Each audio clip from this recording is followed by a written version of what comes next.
Angelo ने तुरंत ही गोली चलाकर वेनो को वहीं पर खत्म कर दिया और वापस लौटकर यह खबर नीरो को सुनाई। वैसे यह खबर सुनते ही नीरो को बहुत ज्यादा गुस्सा आता है और वह तुरंत ही एंजेलो को एक जोरदार पंच करता है। अभी बारबेरो भी वहीं पर खड़ा था, जो कि नीरो को शांत करा रहा था और कह रहा था कि हमें पहले पूरी बात जान लेनी चाहिए। एंजेलो बताता है कि जब वनो सरपेंट को अपने साथ बंदी बनाकर वहां ग्रेवयार्ड में ले गया तो मरने से पहले उसने उसे प्रे करने का मौका दिया, जिसके लिए उन्होंने सरपेंट के हाथ खोल दिए थे। सरपेंट को जैसे ही मौका मिला उसने वनो पर गोली चला दी और साथ में एंजेलो ने सरपेंट की जान ले ली। अभी इस बात में कितनी सच्चाई है ये चीज देखने के लिए नीरो और बारबेरियो एंजेलो को लेकर उस ग्रेवयार्ड पर पहुंच जाते हैं, जहां पहुंचकर वो देखते हैं कि सरपेंट की बॉडी वहां पर है ही नहीं। एंजेलो भी ये चीज देखकर बहुत ही ज्यादा हैरान था। वहां पे बारबेरियो और नीरो दोनों ही अभी एंजेलो पर शक कर रहे थे, लेकिन एंजेलो बताता है कि नहीं, ये चीज में उसका कोई भी हाथ नहीं है। अगले सीन में हम देखते हैं कि एंजेलो वापस अपने घर पर लौट आया था, जहां कॉर्टियो उससे पूछता है कि क्या तुम लोगों ने फेंको को मार दिया, जिस पर एंजेलो बताता है कि नहीं, प्रॉब्लम हो चुकी है, वेनो की जान चली गई और अभी नीरो और बारबेरो मुझ पर शक कर रहे हैं। खैर, वो ये भी बताता है कि सरपेंट की बॉडी गायब है। जो चीज सुनकर कॉर्टियो एंजेलो से पूछने लगा था कि क्या उस बॉडी को तुमने गायब किया, जिस पर एंजेलो कहता है कि नहीं, मैंने तो नहीं किया, पर कहीं उस बॉडी को तुमने गायब तो नहीं किया। खैर, इन दोनों ने ही शायद यह काम नहीं किया था। अभी इस चीज का पता लगाने के लिए दोनों ही दूसरी जगह पर पहुंच गए। ये एक बार होता है जहां पर कॉर्टियो का वो दोस्त सेराटो काम करता था। अभी कॉर्टियो यहां पर आकर सेराटो को वह पूरी बात बताता है कि वनो मारा जा चुका है, साथ ही सरपेंट की बॉडी भी गायब है। अभी कॉर्टियो ने यही चीज नहीं बताई थी कि एंजेलो को यह मिशन वैनिटी फैमिली ने दिया था, क्योंकि ये चीज बाहर आनी ठीक नहीं है। अभी वैसे जैसे ही खुद ब खुद कॉर्टियो ने यह पूरी बात अचानक सेराटो को बताई तो वह थोड़ा घबरा गया और कहने लगा कि इसमें मेरा कोई हाथ नहीं है, मैं तो तब वहां पर था भी नहीं। उसे इस तरह से हड़बड़ाते हुए देखकर यह चीज क्लियर हो चुकी थी कि जरूर वह कुछ जानता है। इसीलिए एंजेलो तुरंत पर्दे के पीछे से सामने आता है और तुरंत सेराटो पर गन तान दी और उससे पूछा कि जो भी जानते हो हमें चुपचाप से बता दो। अभी सेराटो डर के मारे यह चीज एक्सेप्ट कर लेता है कि यह सब उसी का काम है। वो बताता है कि जब एंजेलो और कॉर्टियो वहां पर फेंको को मारने के लिए गए थे तो वह भी उनका पीछा कर रहा था। उसने देखा कि वनो सरपेंट की बॉडी उठाकर ले जा रहा है, इसीलिए वो उनकी गाड़ी के पीछे पीछे ग्रेवयार्ड पर पहुंचा और जब वह गाड़ी छोड़कर गन साउंड की आवाज सुनकर उस जगह पर पहुंचा जहां एंजेलो ने वनो को मारा था, तो उसने बस इतना देखा कि वनो और सरपेंट दोनों जमीन पर पड़े हैं। उसने तब एंजेलो को वनो के साथ आते हुए देखा नहीं था, इसी वजह से उसे लगा कि शायद सरपेंट और वनो ने ही एक दूसरे को गोली मार ली। तब उसे एक आइडिया आया और उसने तुरंत ही सरपेंट की बॉडी को अपने पास रख लिया, जैसे उसने जाकर साकुसा नाम के एक आदमी को भेज दिया। साकुसा असल में फेडरल ब्यूरो का एक आदमी है जिसे ऑर्को फैमिली अच्छा खासा पैसा देती है, मतलब ये उनका आदमी था। अभी उस बॉडी का वो क्या करेगा, ये चीज तो सेराटो ने सोची नहीं थी, पर उसे पैसे मिल रहे थे, इसलिए उसने वो बॉडी साकुसा को बेच दी। अभी इस दौरान सीन चेंज होकर वहां ऑर्को फैमिली के पास आता है, जिस बीच हम ऑर्को फैमिली के बॉस डॉन ऑर्को को देखते हैं। अभी वहां पर फेंको भी बैठा हुआ था और ये सभी लोग टेबल पर बैठकर खाना खा रहे थे।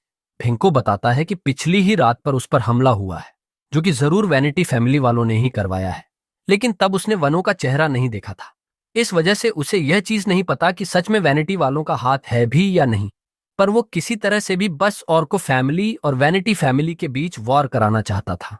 हालांकि उसकी बात का कोई फायदा नहीं हुआ, क्योंकि डॉन ऑनर को कहने लगते हैं कि नहीं, हम उनसे अभी लड़ नहीं सकते, हम गैलेसिया फैमिली के खास हैं, इसलिए अगर हम उनके खिलाफ जाकर वैनिटी फैमिली से लड़ते हैं तो इसमें तीनों फैमिली के बीच वॉर छिड़ सकती है।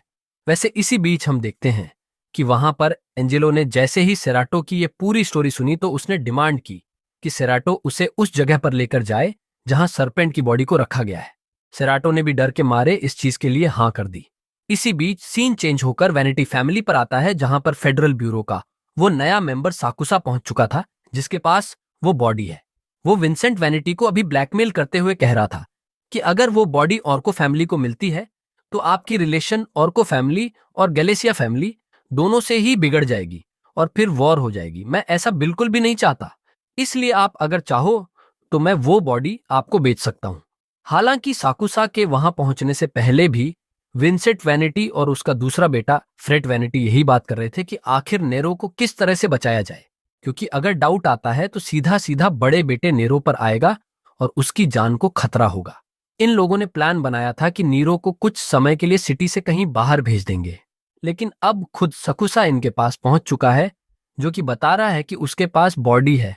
खैर, ये कितना सच बोल रहा है और कितना झूठ, ये जानने के लिए तो उन्हें बॉडी को देखनी होगी।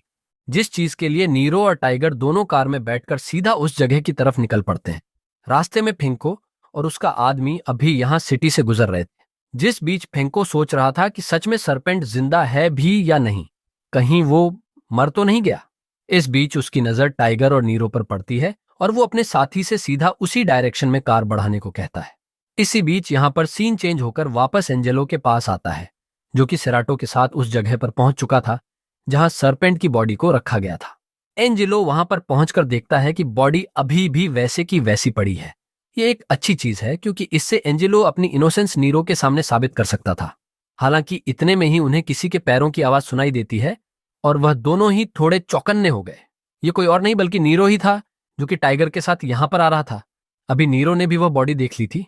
इतने में ही हम वहां पर नीचे देखते हैं कि फेंको और उसका वो आदमी टाइगर के पास पहुंचते हैं और उनसे नीरो की लोकेशन के बारे में पूछते हैं। आखिर वो कहाँ है और यहाँ पर क्यों आया है, जिस पर टाइगर ने कुछ भी बोलने से मना कर दिया था। इसी वजह से वो उसे पीट रहे थे। आखिर फेंको अपनी सिगरेट से टाइगर की आंख जलाने वाला था, ये सोचकर कि डर के मारे टाइगर कुछ बता देगा। लेकिन टाइगर सच में बहुत वफादार था। वो कुछ भी बताने से मना करता है, जिससे फेंको को भी बहुत गुस्सा आ रहा था। हालांकि इतने में ही उसे किसी चीज के टूटने की आवाज सुनाई देती है, जो कि सामने वाले अपार्टमेंट से ही आई थी।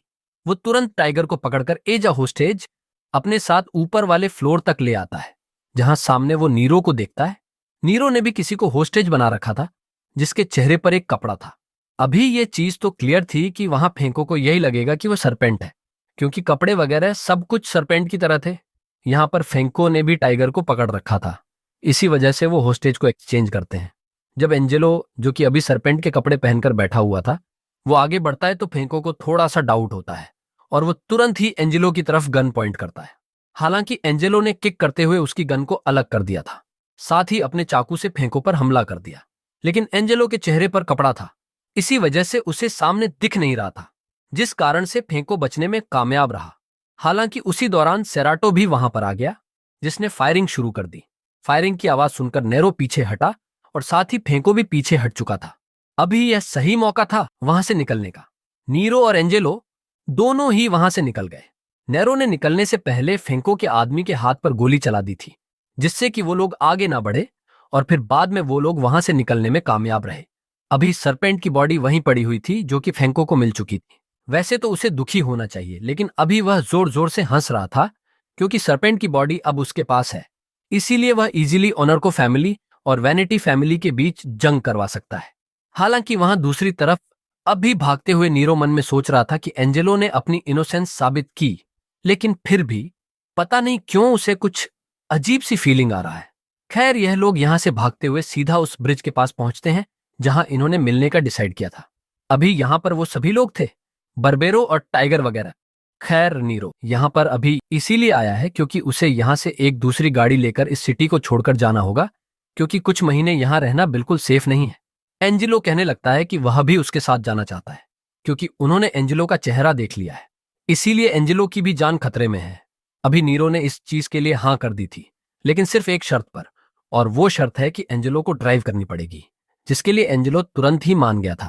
वैसे दूसरी तरफ वहां साकुसा, यानी कि वही ऑफिसर जिसके पास सरपेंट की बॉडी थी, वो जब अपनी जगह जहां उसने बॉडी को छुपाई थी वहां पर पहुंचा तो सरपेंट की बॉडी गायब हो चुकी थी। वो समझ गया कि इस चीज में जरूर सेराटो का हाथ है, क्योंकि उसी को उस जगह की लोकेशन के बारे में पता था। वैसे अब सीन चेंज होकर एंजेलो और नीरो पर आता है, जो कि ऑलरेडी उस सिटी को छोड़कर एक दूसरे गांव के रास्ते बढ़ चुके हैं। इनकी अभी कोई भी फाइनल डेस्टिनेशन नहीं थी, इसीलिए वह इसी तरह से गाड़ी चलाते हुए आगे बढ़ रहे थे।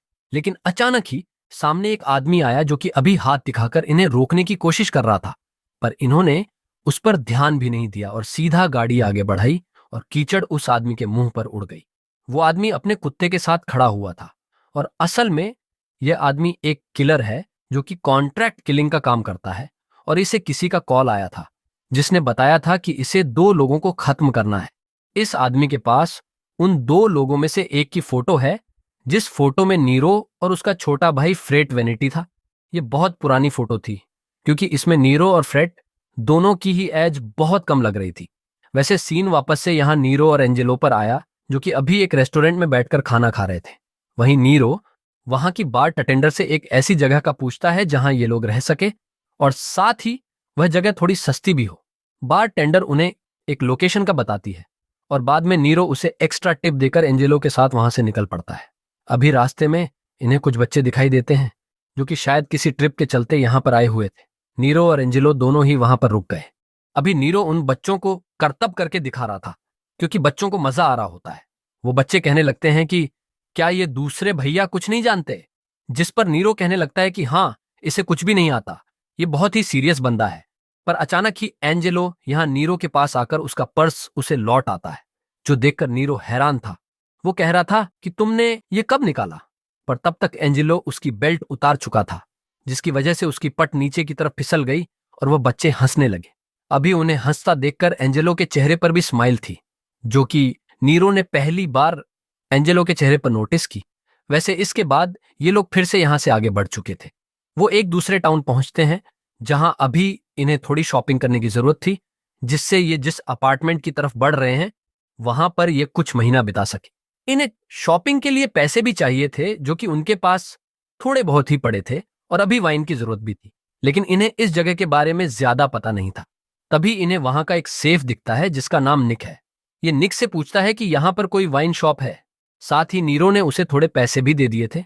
निक उन्हें उस शॉप का पता बताता है, और बाद में एंजेलो निक की जेब से उसका वॉलेट निकाल लेता है, जिससे उनके पैसे वापस रिकवर हो गए। अभी नीरो चला गया था सीधा उस बार में जहां वाइन मिलने वाली थी, और एंजेलो चला गया था दूसरा बाकी जरूरी सामान खरीदने। अभी जो वॉलेट था वो एंजेलो के पास था, मतलब सभी पैसे एंजेलो के पास हैं। इसीलिए नीरो वहां उस बार में पहुंच तो गया, लेकिन वह कुछ खरीद नहीं सकता था। लेकिन तभी उसे एक आइडिया आया, और उसने पास ही रखी एक बैरल की तरफ देखा, और तभी ये सीन चेंज होकर बाहर आता है, जहां पर ऑलरेडी वो मैक्सिकन किलर पहुंच चुका है, जिसे एंजेलो और नीरो को मारने का मिशन मिला था। अभी उसने नीरो को ढूंढते हुए अपने डॉग को बाहर ही छोड़ दिया और सीधा उसी बार की तरफ आगे बढ़ रहा था।